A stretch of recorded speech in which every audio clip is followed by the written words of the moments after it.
House wife ہوں۔ بچے چھوٹے ہیں اور گھر میں کوئی ملازمہ بھی نہیں۔ گھر کے سب کام اکیلے مجھے ہی کرنے ہوتے ہیں۔ صبح سے شام تک کام میں لگے رہنے سے میں اکتا جاتی تھی اور سوچتی تھی کہ مجھ سے اچھی تو ماسی ہے، وہ محدود کام کرتی ہے اور اس کے پیسے بھی لیتی ہے، جبکہ میرے کام کی تو کوئی حد نہیں۔ یہ سوچ مجھے کاموں سے بیزار رکھتی تھی۔ میں بددلی سے کچھ ہی کام کر پاتی تھی اور بچوں اور شوہر کو جھنجھلا کر 10 باتیں بھی سنا دیتی تھی۔ یہ میری خوش قسمتی تھی کہ میں ان دنوں درس قرآن کی ایک محفل میں گئی۔ وہاں ایک آیت پڑھانے کے بعد عمل کے لیے دی گئی۔ بسم اللہ الرحمن الرحیم وَإِن مِّن شَيْءٍ إِلَّا يُسَبِّحُ بِحَمْدِهِ وَلَكِن لَّا تَفْقَهُونَ تَسْبِيحَهُمْ إِنَّهُ كَانَ حَلِيمًا غَفُورًا۔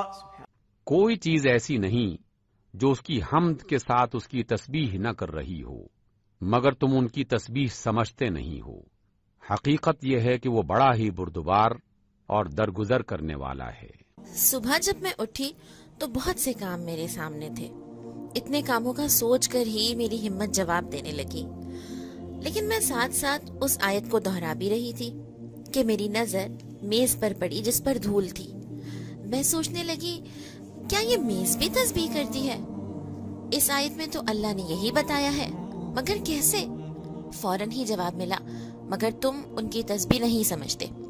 میں غیر ارادی طور پر اٹھی اور اس میز کی گرد صاف کرنے لگی۔ ہم دونوں تسبیح کرتے ہیں، یہ سوچ کر مجھے اس میز سے انسیت سی ہونے لگی۔ پھر میں نے گھر کی کتابیں، الماری اور شیلف بھی صاف کیے۔ پھر میں کچن میں گئی۔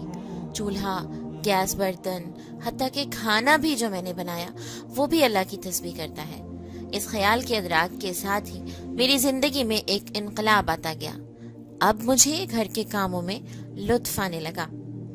گھر کے کام کم وقت میں اور پہلے سے بہتر ہونے لگے۔